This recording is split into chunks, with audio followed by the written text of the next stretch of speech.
funny because I sort of feel like a hot mess.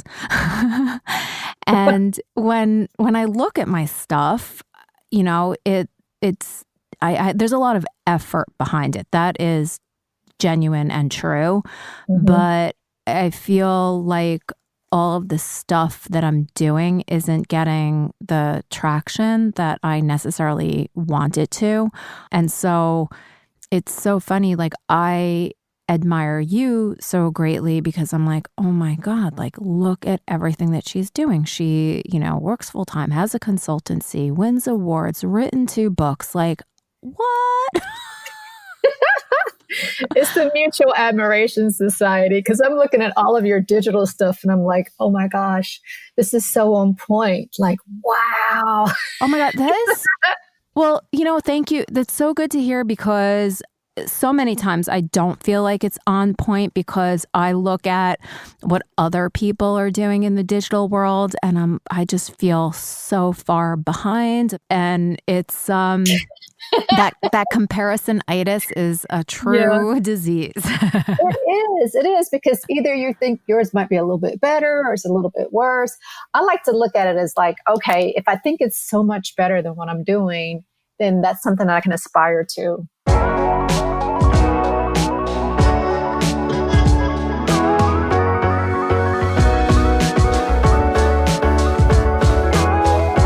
Welcome to Sugar Coated.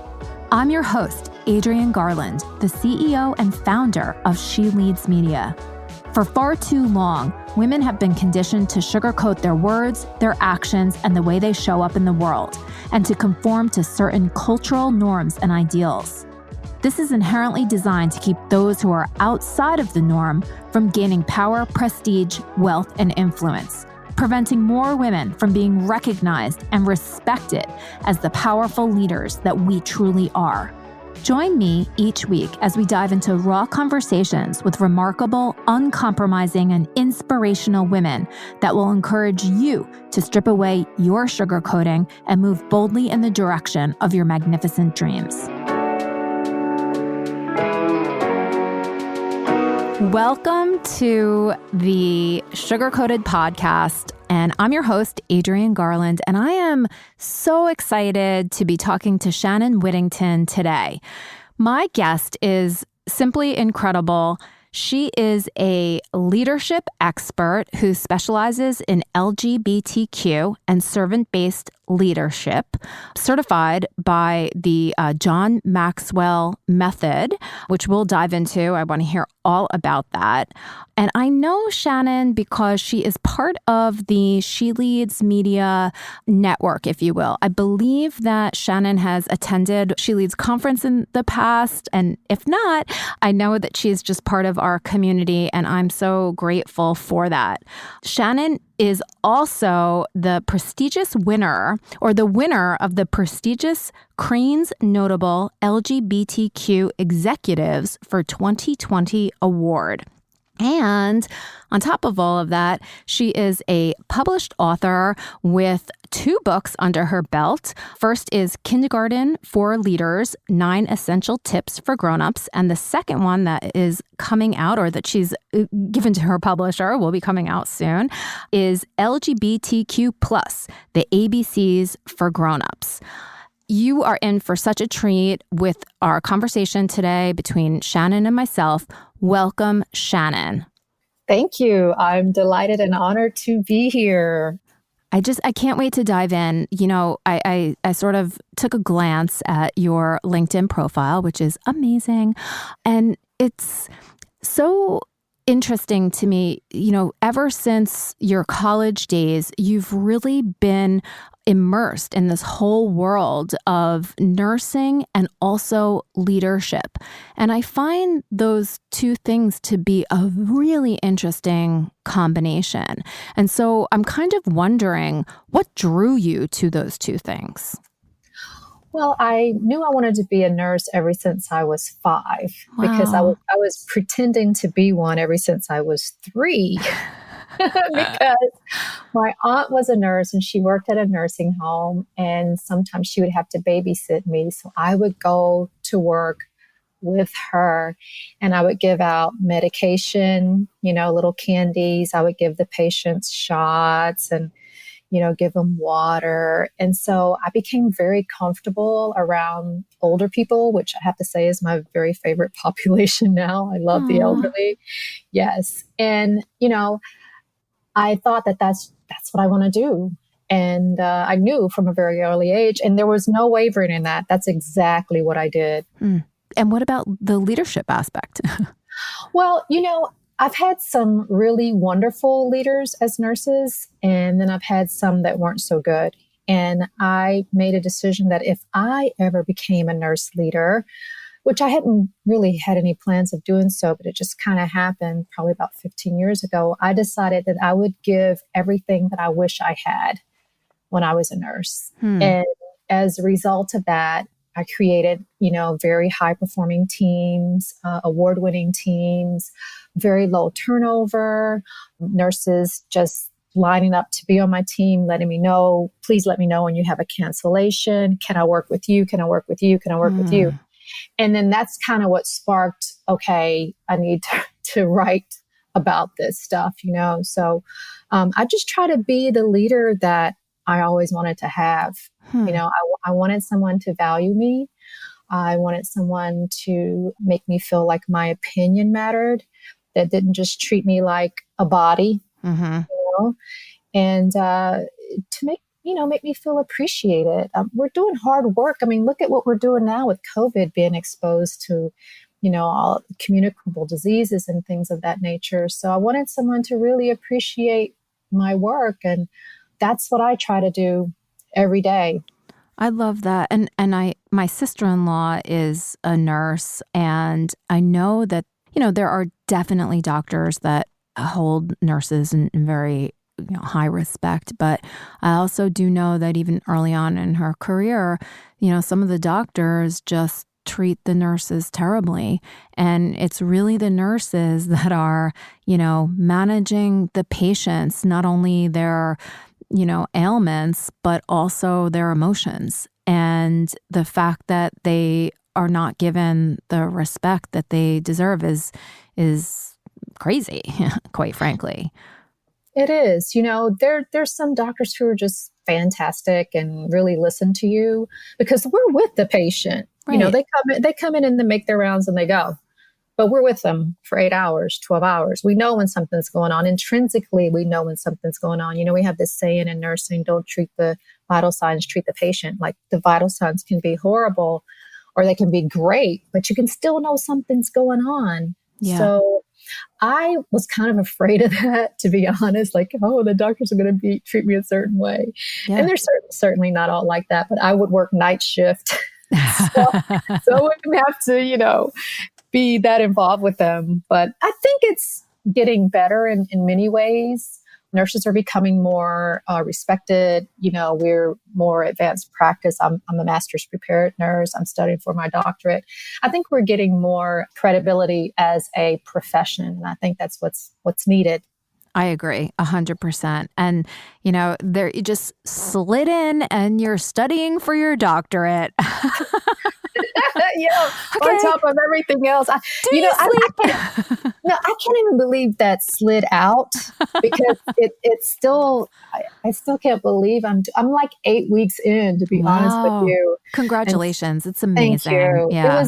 It was a big decision, but I consider myself to be an expert in LGBT and LGBT health. And I've gotten certified in that and been working in this area for many years, but I still think there's more that I can contribute. And I feel like having my doctorate will allow me to do that. I agree 100%. And that's another thing that I would love to understand. How did you sort of get involved in LGBTQ, patients' rights and care and everything? What was that origin story? Oh, that's interesting because I was listening to Ilana with Etra saying she was an unlikely founder. Yeah. And I think I'm an unlikely advocate. I'm gay myself. I've been with my wife for 21 years. And I never thought that I was going to be like the gay poster person or the gay spokesperson. It wasn't in my, I didn't even think about it. I was just a nurse who happened to be gay. Right. But probably about 4 or 5 years ago, I started working with particularly transgender patients. And I realized what a knowledge deficit we have as healthcare providers around LGBT in general. And I started speaking about, this work. And I just realized that, hey, this is an unmet need. People would come up to me after I would speak at a conference or whatever, and they would say, oh my God, my company knows nothing about this. We know nothing about LGBT. Can you come? Can you speak? And so I said, okay, this is something that needs to be done. And that's my passion for the remainder part of my life, is to change really clinical transformation around how people in the healthcare industry treat this population and become knowledgeable of this population, but also in general, having a more inclusive environment. Because if your organization is a decent size, trust me, you've got some LGBT people there. Yeah. Yeah. It's so funny. It really goes back to what you said before about treating the patient. You don't necessarily need to treat the symptom or whatever, the person is presenting with. You need to treat the human being that is in front of you. Yes. And what are they there for? You might think you're there to give the injection. You might think you're there to change the wound care, to do the cannula care, Foley care, whatever it is. But you have to meet the patient where they are. Maybe they're very worried that they haven't been able to see their kid. Yeah. And that's what's going on. And they're very depressed about that. And that's so, so important. I mean, obviously, we have to do a lot of tasks, but it's really important for us to treat the patient holistically. Yeah. Yeah. I mean, I have so much empathy, and it's like, I can't even imagine, being transgender and feeling like you are not who you are when you look in the mirror. It just must be a devastating feeling. So, for people to go through any type of, operation to see in the mirror who they are inside, it must be so traumatic. And, having people that have that empathy and that understanding for what these patients have to go through, not just physically, which is, forget it, like that's traumatic, any type of surgery, but, the emotional part of it is something, that just kind of wondering, like, how do nurses sort of cope with that? Because they're nurses, they're not necessarily mental health professionals. Yeah, we're not, considered mental health professionals, but we do take a lot of psych classes for our bachelor's program, like almost enough to have like a minor in psych, because we know how important that is.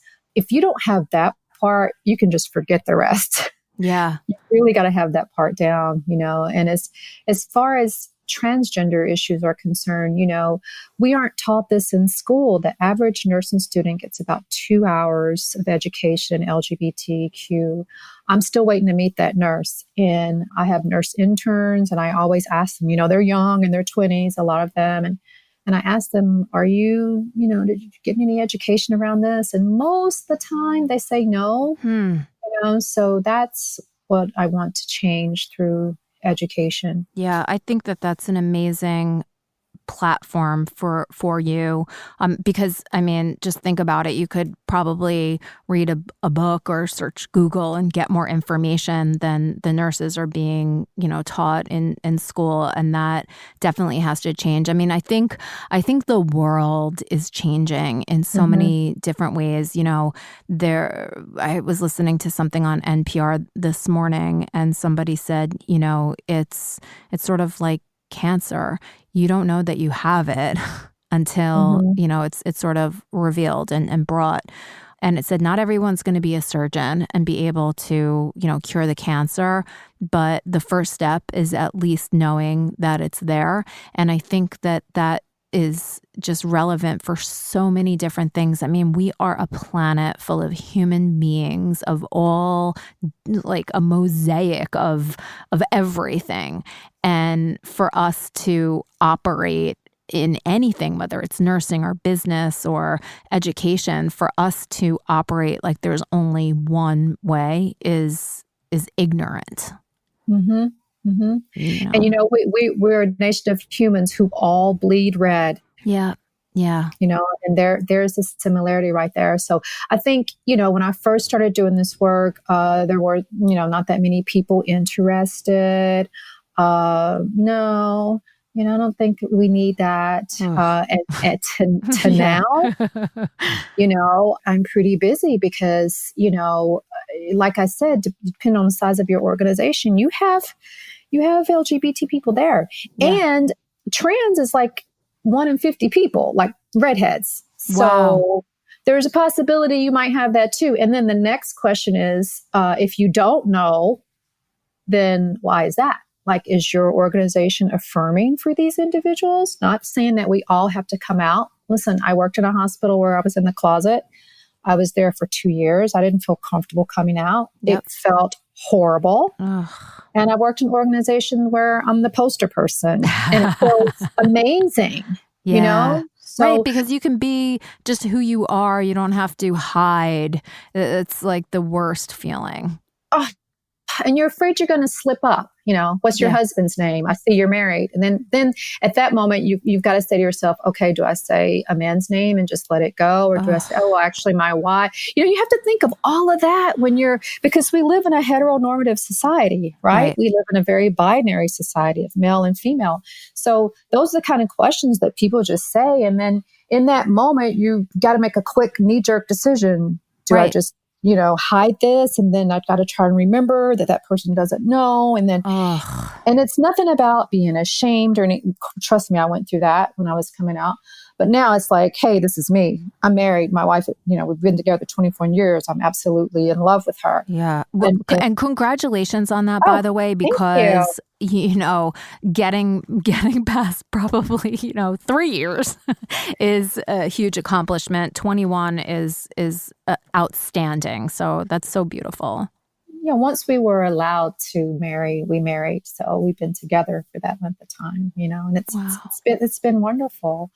But it's not easy, living in a straight world, so to speak. There's places where we can go where we can kind of let our hair down. But you always got to be a little cautious, And when you're traveling, we're looking for affirming imagery of where we're going to stop and eat or where we're going to stay. And, you go to the hotel, do you need 2 beds? That kind of thing. Right. Which makes you feel like not, just, I don't know. I mean, it feels like other, like, Yes. Yeah. And I mean, like other. Yeah. I can't even imagine because, there's also, you're a woman and, that everybody asks. I had a landscaper come over here the other day, a very nice man, old Italian man. And I asked him to do some stuff and I said, an estimate. And he said, well, you go talk to your husband and have him make the decision. I was like, okay, Miss Brianna. Let's get one thing straight here. Yeah, exactly. But and in cases like that, it is almost laughable, like that there are people that still have a particular mindset. And in a case like that, obviously that is, nothing. You know what I mean? Like, but it's funny to be able to look at this situation and say, like, how are you like living in 2020? And you say, okay, little girl, go ask your husband. I mean, it's laughable.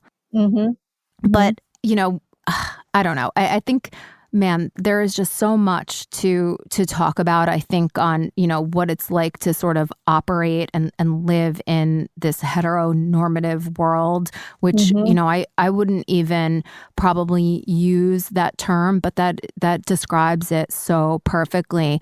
And you have to be the one to sort of be concerned about what other people are thinking instead of, and, then modulating your behavior or what you say or what you do based on what you think they might think. And that is just, so tiring. You totally get it. I'm exhausted. Yes. I mean, even like out at restaurants, And so, there's gay towns, right? There's P-Town, there's Fire Island and all those places where you can go. And sometimes, you just want to go where you can just let your hair down and not think about all those things that you just mentioned. Yeah.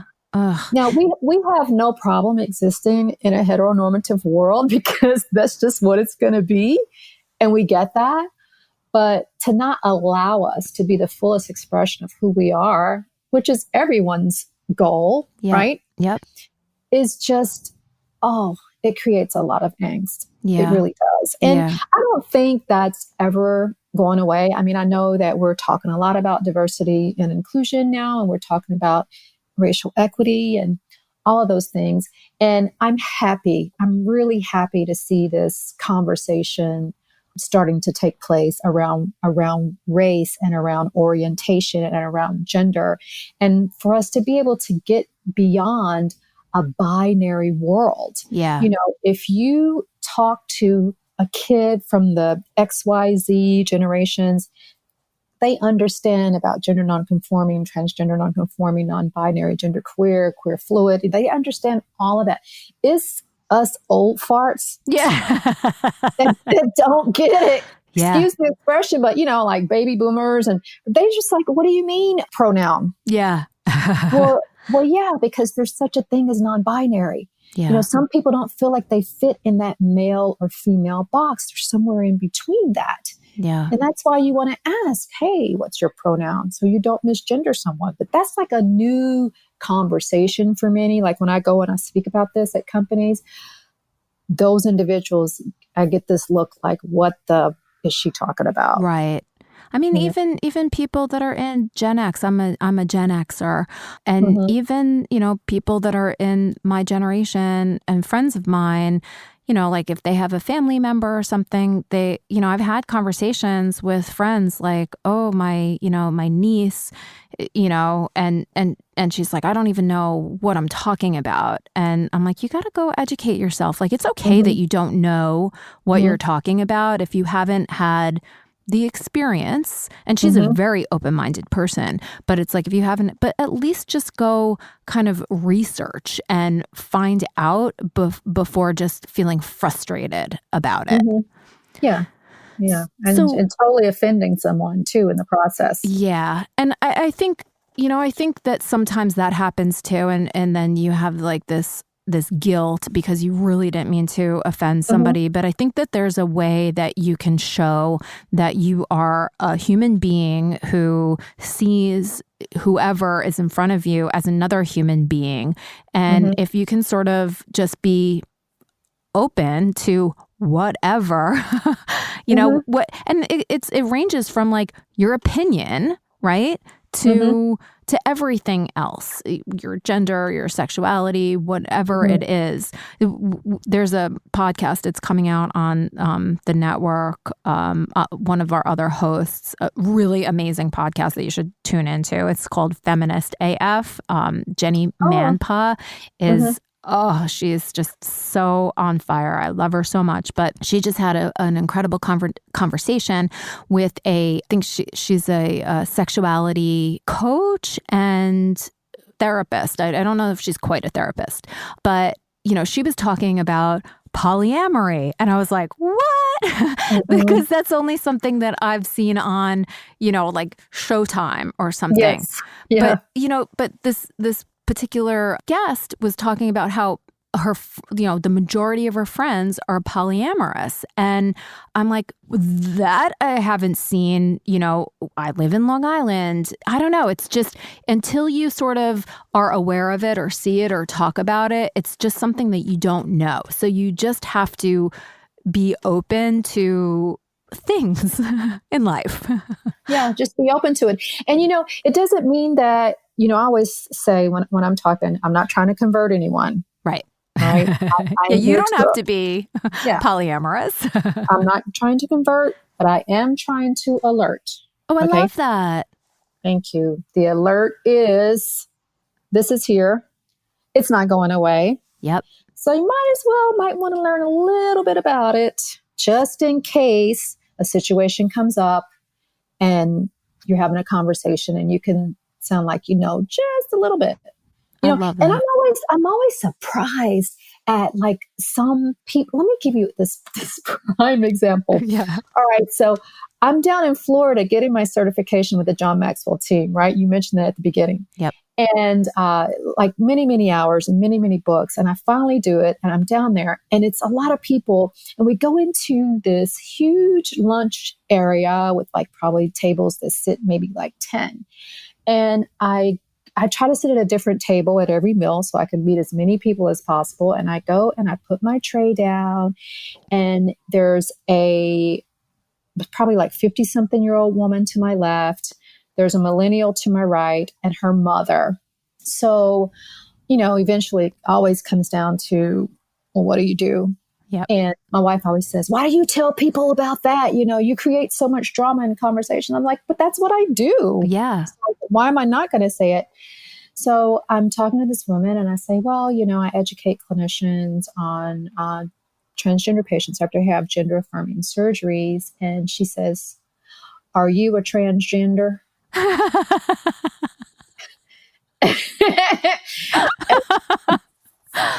Are you? I'm sitting there and I say, no, but I'm gay. Yeah.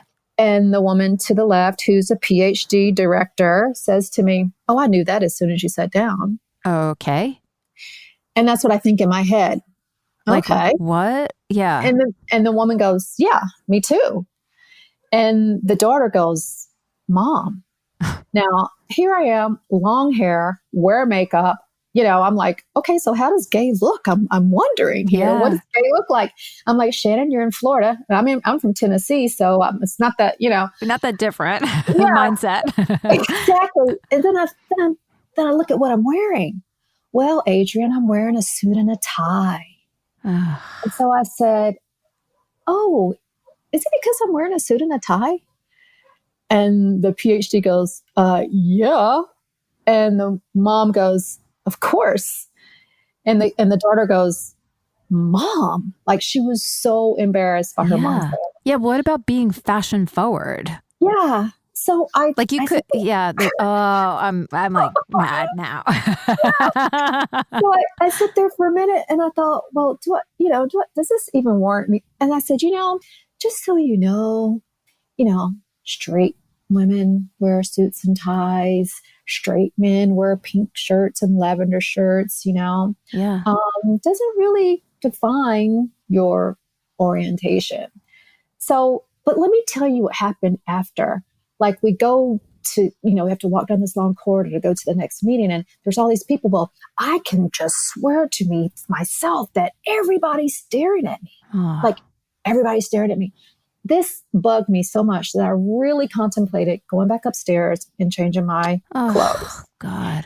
And then I was like, Shannon, no, you're not going to change your clothes. So of course, the next meal rolls around, right? And so I go get my tray and I was like, what table am I going to go to now? What's going to happen? And I go and I timidly sit my tray down and it's like 3 middle-aged Caucasian people, 1 woman, 2 men. And this older man says, boy, that sure is a snazzy tie you're wearing there today. That's so nice. See? And the woman says, and I love that suit. I saw you standing in line and it just looks so sharp. See? And I was like, oh my God. And I said to them, you should have heard a conversation at lunch. Yeah. But, you just don't know. You really don't know. Yeah. And it's funny because it's almost like it goes both ways. Like you probably were in judgment of like these white people, older people, like, here we go again. They're going to do the same thing to me. But meanwhile, they were like, hip and cool. And you just can't tell. And I think that's why you have to treat everybody like a human being. And, if they reveal themselves, okay, that's fine. If you reveal yourself as a racist or a bigot or, okay. But you also have to approach every situation like you did. Like you're going to sit wherever you want to sit and you're going to continue to have a conversation. And I'm going to wear whatever I want to wear. And you wear whatever you want to wear. I mean, it's just crazy. And I think another aspect of that is like unsettling is the first table, aside from the young woman who seemed, to at least be with it. Here you are at this leadership conference. Mm-hmm. Like that doesn't speak well. I know. Believe me, I thought about that. Yeah. And she was a nurse. I failed to mention that. Director of nursing. And I was like, how are you directing if your biases are, judging me because I'm wearing a suit, So tell me a little bit about your consultancy and what type of companies. Do you only work with companies that are in the healthcare field, or is it a little bit more broad? Well, it's a little bit more broad because, when I first started out, I was like, I'm only going to do healthcare companies. And because, I'm a nurse and stuff. But then I realized that all companies need that. Yeah. Even companies who have like a D&I officer, a lot of them don't really concentrate on the LGBT part. Yeah. So I really consult with various size companies and all over. And of course, LinkedIn gives me the advantage to do that because people reach out to me to talk to their organization, do a webinar, do teaching, online courses, that kind of thing. And there's a real need for it. I just can't believe how big of a need there is. I mean, I think it's so encouraging that companies are seeking that out, like seeking the education and the knowledge out and reaching out to you. I think that that's a really good indication. I think some companies think like, whoa, we have to do this because we will lose customers and clients because if we don't, get hip to the world. Mm-hmm. But I think there's a lot of other companies that are like, ooh, we've been doing this wrong. Like, let us get this right. Yeah. And so some of them reach out to me after they get bit. Something happened. They didn't do something they were supposed to do. Then they realize they have a problem. Like, you don't know what you don't know, right? Right. And you don't know it.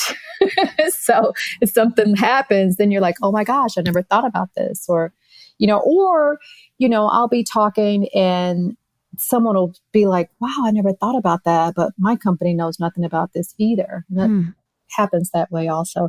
But, let me tell you, I couldn't sell this 4 years ago. Really? Mm-mm.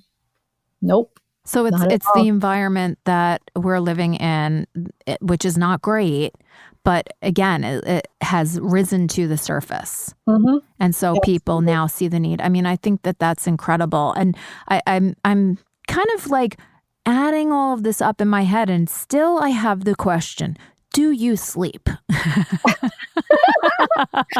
You know what? I think that's so important because I know, you see these people doing their videos and they're like, I don't sleep. No, I sleep.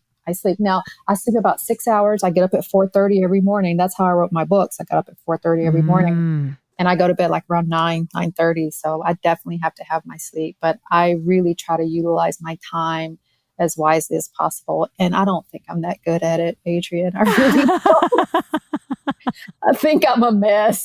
I'm always surprised when I get something turned in on time. Oh, that's incredible. You know what? That's so real though. Like, and I think that's something that also needs to come to light. I mean, this sugar-coated podcast is about having really open, honest conversations about, business, about some of the challenges that women face because, LGBTQ, the whole idea behind this is for far too long, we have had to, sugarcoat what we say, who we are, how we act. And I specifically launched it because, I'm a woman in business and we always have to conform. But I mean, a step further, your identity, sugarcoating that for the benefit of somebody else, it's bullshit and it needs to end. But I also think that what we were talking about earlier before, we got on is about just, this shiny exterior and how, stuff is hard. And all of the proof, the books and the consulting and the working, and getting up at 4:30 in the morning. Like, it all is amazing. But on the back end of it, it's not easy, and it's not always pretty. Yeah. I mean, people see the product, they don't see the work. Yeah.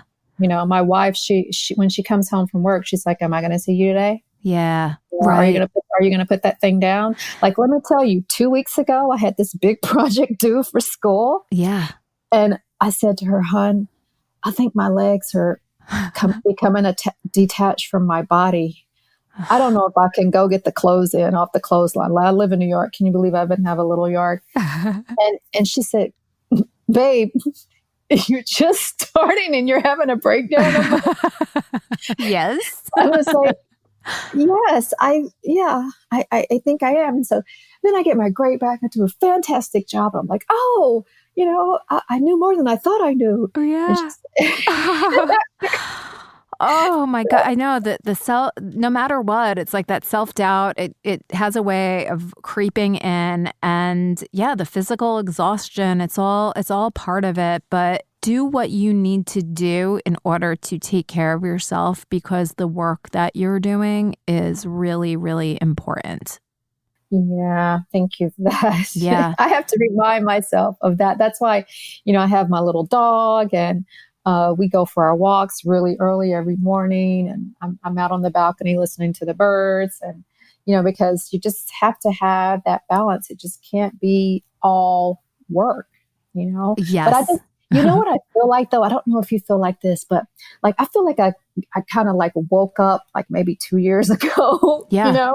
And I was like, oh, it's taken me this long to figure this out. It's shame. No. Okay. So you got to catch up for all these years that you were just kind of floating on pause, or whatever you want to call it, and I just finally decided I was going to take charge of my life and take charge of my finances. And the only way that I was going to be able to do that was to do that myself, and not depend on a company to do it, create the life that I want myself. And what does that involve? Well, it involves all these things that I'm doing. And I know, it's kind of like, I love when I watch my yard, because I know I've got crocus underneath, and I don't see them for so many months, but stuff is germinating underneath the surface. You can't see it, but you come March, those little things start perking up through the mulch, I'm like, all this time things were germinating. So I feel like, I've been in that phase for about 2 years, and I've just started to see a few crocus pop up in my life, and it's been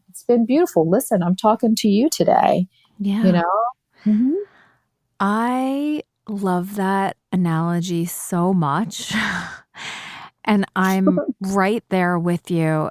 I don't know what it is, like that. It's like you're just following some path that someone else laid out for you. And then you're like walking, you're like, where am I? And it's a safe path. Yeah. You know what I mean? Because that's what our parents want. They want us to be safe and have benefits and have insurance and all these things, and don't take risk. And, sometimes I'll tell my mom what I'm going to do, and she's like, what? Yeah. No, I'm right there with you. My mother thinks that I am insane. I wouldn't do that if I were you. You need to watch it. You need to watch it. I'm like, watch what? Do nothing? And I want to say to her, mother, you didn't take any risk in your life. You didn't see the ocean until you were 80. Like, how can you tell me? Oh, yeah, no. Yeah. I just hold that in, because she did great raising me, Of course. Yes. Yeah. That goes without saying. But it was a different mindset, and they were coming from a different place. And this idea, which was actually false, sadly, but this idea of quote unquote stability, or like working for a company, like look at all of the ills that corporations have perpetuated in this world. It is not stable. It is, not secure. No. So, yeah. It's a false sense of stability and security. Yes, it's really not real. It's not real at all. It's not real at all. And you do have to very much rely on yourself and operate.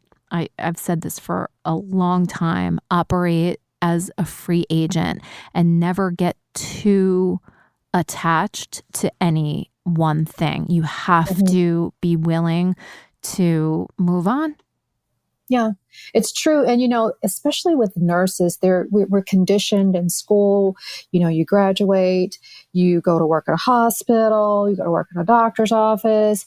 But like I said earlier, that's changing. Nurses are becoming authors. Nurses are becoming entrepreneurs. They're owning their own business.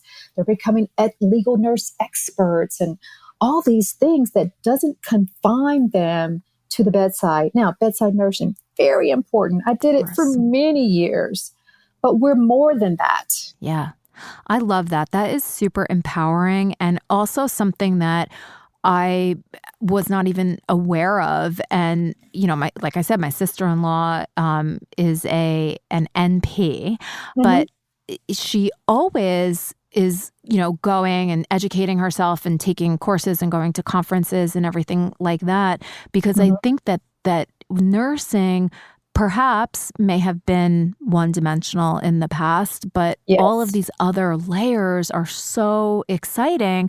I think that, that sounds like an amazing concept for a new podcast. Yes, why not? Yeah. Don't want to add anything else to your plate, but yeah. Sure. Yeah. But I mean, I love, where my life is at the moment. I love the direction that I'm going. It's very overwhelming because I feel like, well, I am a one-woman show. I mean, I've got the best wife in the world because she makes the most amazing food. I've got a great dog. And she loves me unconditionally.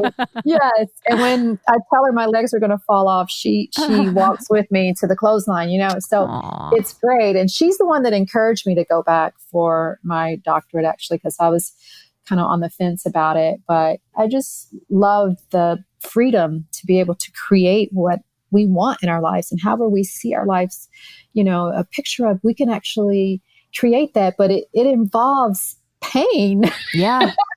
Challenge. And it involves sacrifice and grinding and struggling. And, I don't want to spend all day Saturday reading 10 chapters. Right. I really don't, but do you know how I feel after I've learned all that material, or after I've put together a great course or a great speech, man?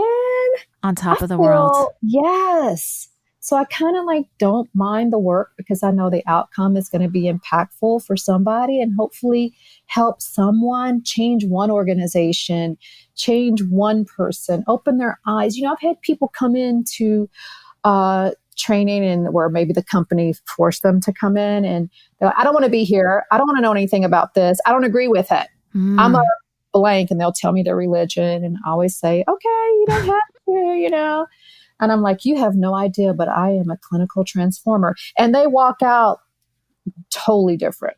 Wow. Because I get them to understand what it's like for a stigmatized population. Yeah. And have you ever had a pain-free life? I doubt it. Yep. Okay. So these individuals face this on a regular basis. What can we do to help them?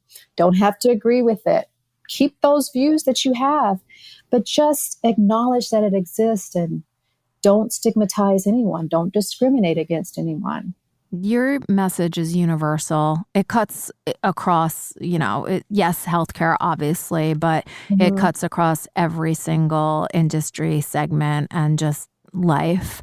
And I can't wait. I'm coming to one of your talks live when we can all get back and do the things in a safe way. I mean, you are just so inspirational, and I think that we could probably go on and on, but this has just been such an honor for me to talk to you, and I feel even more enlightened after our conversation. And I'm proud of you. Oh, thank you. I'm so proud of you, and I'm so honored to be in your community and your company and as your friend. So thank you so much for this beautiful interview. And I would love for you to tell people where they can get in touch with you, or companies that are looking to hire you to speak or to come in and consult. Well, I have my own consulting company, whittingtonconsulting.com. It sounds just like it, spelled just like it sounds. And if they want like immediate access, then they can just DM me on LinkedIn because that's my primary platform. And I do a lot of business on LinkedIn. Great. So either of those. Yeah. Awesome. Well, Shannon, thank you so much. And I hope that people have gotten something out of this conversation. I know I have.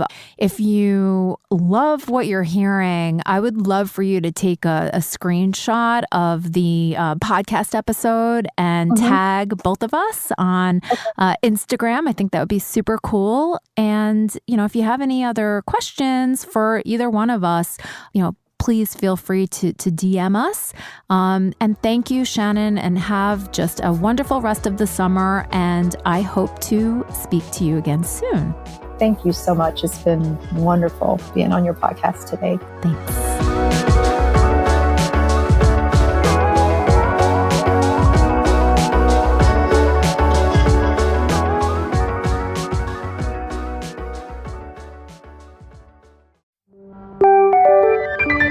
This is the She Leads Podcast Network.